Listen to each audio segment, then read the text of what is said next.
Encore très peu de trains en cette veille de Noël, au 20e jour de la grève contre la réforme des retraites. Selon la SNCF, 40% des TGV et des TER et 20% des intercités et des transiliens circulent ce mardi. Concernant le métro parisien, pas d'amélioration par rapport à lundi avec 6 lignes totalement à l'arrêt et un trafic partiel pour le reste du réseau.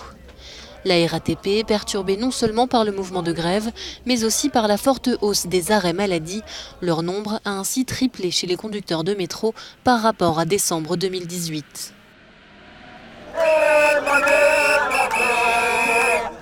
Et en cette période de fête, les cheminots et agents de la RATP entendent maintenir la pression. Plusieurs dizaines d'entre eux étaient réunis ce mardi matin devant le siège de la SNCF en région parisienne. La réforme n'est pas bonne pour tous les Français.